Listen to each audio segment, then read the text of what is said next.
Hey folks, David Fine from Watch Your Lip. I'm gonna just go through what is the basic tackle you guys will need when beach fishing. I'm gonna run you through pretty much the fundamentals of what you'll need to be a successful beach fisherman, and we're gonna get right to it. Don't forget to give me the thumbs up and subscribe to the channel. Hit the bell for notifications. Guys, what is the minimal amount of tackle? Bare necessities, guys. Let's go catch some fish.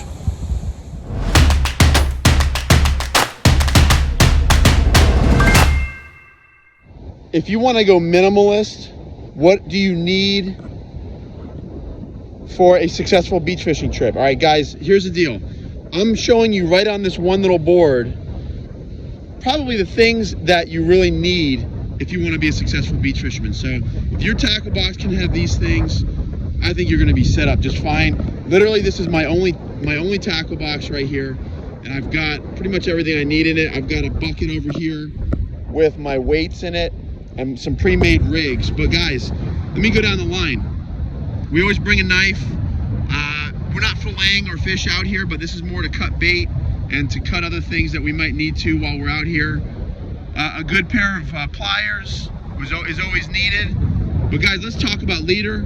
We've got our 20-pound test leader, fluorocarbon, and we've got 40-pound test. All right, and that's pretty much all we need as far as leader material. You can bring wire if you want, but 20 and 40 probably could, takes care of 90% of what we need on the beach. As far as weights go, there's several different style weights, guys. We've got our Sputniks, which are popular when you're fishing rough conditions like this. Your Sputniks can be very necessary for holding those baits down on the floor when actually all those rods are Sputniks right now, spider weights. So we got our Sputniks. Those metal rods that come off of the weight dig into the sand. They hold it really well. This is a very classical beach fishing weight called a pyramid sinker. The pyramid sinker doesn't roll as much, so these corners actually kind of dig into the ground. And I like either one of these style weights are typically the weights that we use when beach fishing.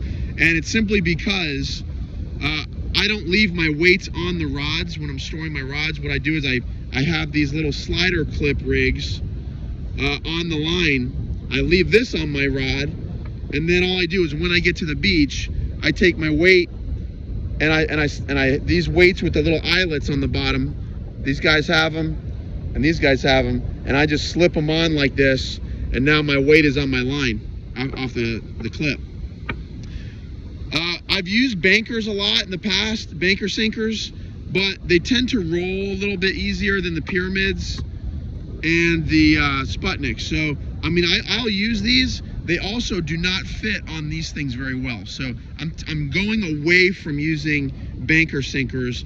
I'm going more with pyramids and Sputniks, but banker sinkers are a good one if you're going to put the line through the eye. Then it doesn't really matter a whole lot. As far as weights go, these are good. These little weights with the little eyelets are good for sabiki rigs, because you can clip the barrel, the clip on here, and you can cast it out and it's ready to go. Egg sinkers are not typically something that I use a whole lot on the beach when beach fishing, but it's good to have some around just in case. I use these for more when we're on piers or when we're on boats. These are really good. These big snapshot these big snapshots. This is like a 1/4 ounce snapshot. These things are really good to have when you have a flat line out and you just need a little extra weight. You can just pinch this guy on your line and add some weight to your line. It's a very good thing to have. Some people call them pinch weights. Pinch weights. And other people call them snapshots. Classical snapshots. But, cool guys like Antonelli and apparently Dupernic. Pinch weights. Let me tell you something though. Pinchies. Antonelli and those guys up in Stewart area and Sebastian, they use 1/2 ounce, 1 ounce, even 2 ounce pinch weights. Pinch weights. Just like to look at the surf, adjust. Adjust as we real go. Quick, so we don't got to do a whole bottom rig like us. Yeah. Pin their bait to the bottom, and you cannot get 1/2 ounce, 1 ounce, or 2 ounce pinch weights down in South Florida. No, only up where Antonelli is. don't know what it is. Maybe we have to Amazon that, guys. All right, guys, swivels. You always bring these, you always have some good swivels. Don't skimp out on your swivels, guys, because, buy a good swivel. You don't want to lock down on your drag on a big fish and have your swivel break. We use a nice, good quality snap swivel when we're out on the beach. If you ever want to snap something on your rod, like a weight on the end of your line, it's a good thing to have. These slider snaps are really good for when you don't want to store weights on your rod. You just put this through the line, your line through this little eyelet, and you keep this open, and you just can snap your weight on there when you need it. Here's something also you can do instead of a pinch weight. If you need to put a heavier weight on, you weren't expecting conditions. This is, you won't find this every place, but you go to a bait store, you put this in your line, and you twist it 180 degrees, and it snaps right on there real quick, and get a heavier weight on your line above your. You gotta have a little bead though. Yeah, they're nice. Yeah, and these are a little more expensive. They are more expensive. All right, guys, hooks. Pretty much right here is gonna be just about everything you'll need on the beach to be successful. We'll start with our J's. This is, I think, a 2.0, I believe a 4.0, and I believe that's a 5.0 or 6.0.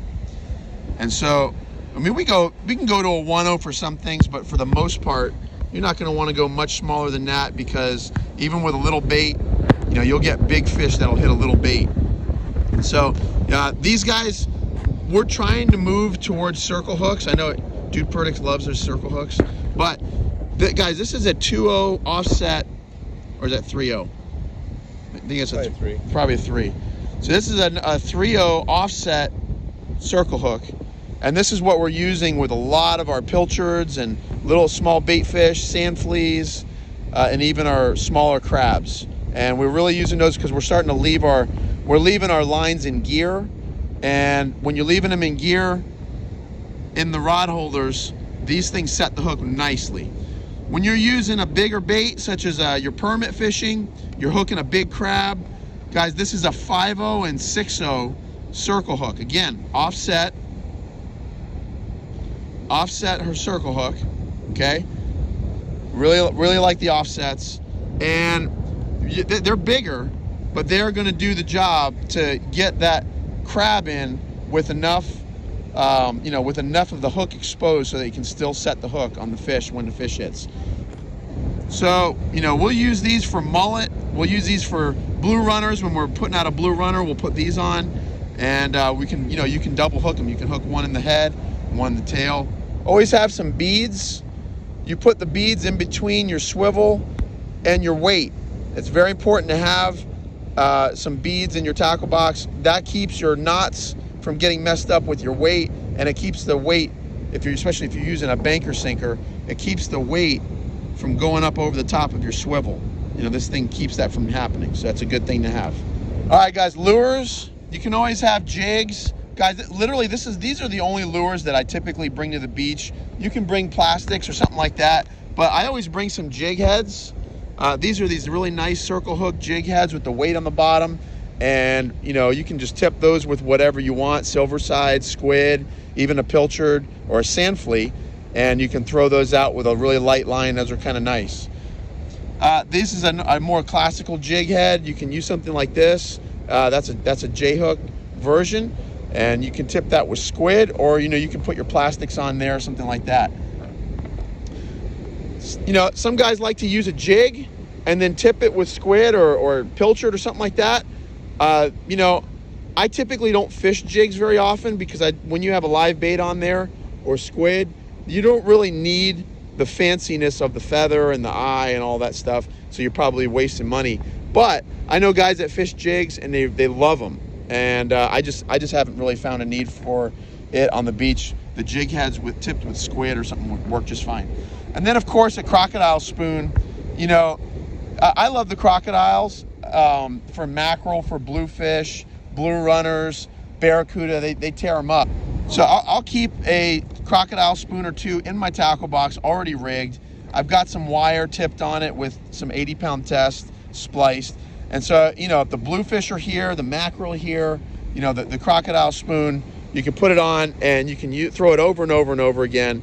And, you know, it doesn't get torn up. So, and then you can cast it a mile. So guys, that's pretty much all we need for minimal tackle on the beach. Hope you liked the video. Don't forget to subscribe, like, and share. Click the bell for notifications, and let's get out there and catch some fish. Take care.